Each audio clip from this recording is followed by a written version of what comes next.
What's up, everybody? Welcome to JMac Investing. My name is Jason.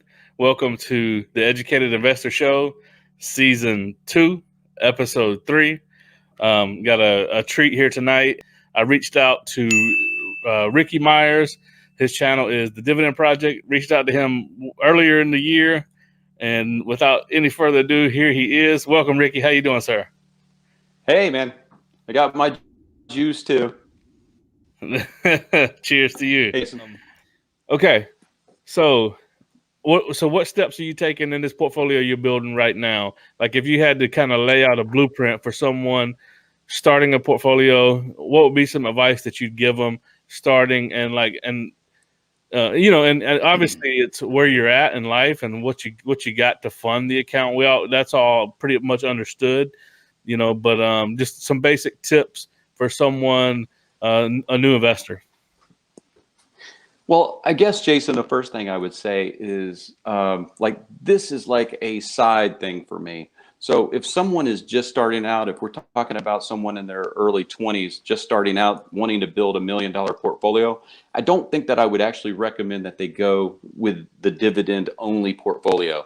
I would say do the same things that most of us have made our first million on, which is the thing that you have at work, the Roth IRA, the 401k, all of those things. I think that's probably going to be everyone's first million. I may be wrong. You may open a business, you may be into real estate and have properties, but for most people that have a job, the surest path to $1 million is maxing out that tax deferred account. So I do this after I've done those things. So with a dividend portfolio, what I'm looking for is, or if I was just starting out, I would say make your commitment before you do anything. In your mind, decide what it is that you want to accomplish. And if it's that you want a portfolio that's valued at $1 million, because in a way, this is kind of backwards that I say that on my channel, but there's really not a nice or glamorous way to say that, oh, I just want it to pay me $5,000 every month. Well, $5,000 a month at a 6% return is $1 million. So it's easier to say I want a portfolio of 1 million. When reality, if I have a portfolio of 1 million, it's probably going to pay me way more than $5,000 a month because the yield on cost just continues to grow as time moves on. But so what I would say is commit to what it is that you want to do, and then you're going to work towards that. And when I say commit, I mean, if you have a spouse, everyone needs to be on board as to what we're trying to do here. So if you have a spouse, make sure you bring your spouse on board, because if you're trying to spend money and send money into this account and your spouse isn't on board, it's not going to work out well. No. Right? Spouses like to have some of that money. Right. She's going to be like, well, no beer money for you then.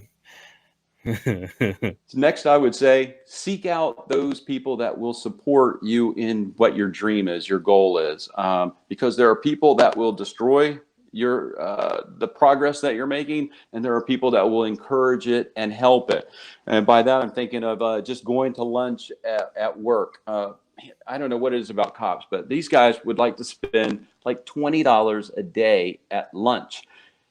Hey, I'm one of the guys. I like hanging out with you guys. I like, joking at lunchtime, but I cannot spend $20 a day. That's $100 a week. I've got other plans for that $100. I'm building this portfolio. By the way, none of them were building a portfolio, so they could spend $20 a day at lunch. So I would say seek out those who support you. And I've heard this many times before. The 5 closest people to you, if you take a look at those 5 people, you're going to wind up becoming like those 5 people. What their values are, what they place as a priority, you're going to find that you start doing that in your life also. If you're hanging around with your 5 best friends are all whining about how they can't get ahead in life, and that's not going to be the subset of friends that are going to motivate you to achieve your dreams. So I would say seek out those who can support what you're trying to do. Next, it's old-fashioned. Write it down.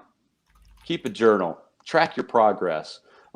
Make yourself a note sometimes. My wife would put notes in my lunch sometimes about some of the goals we were trying to accomplish. You know, I'm eating my bag lunch and I get my note that reaffirms what we're trying to do.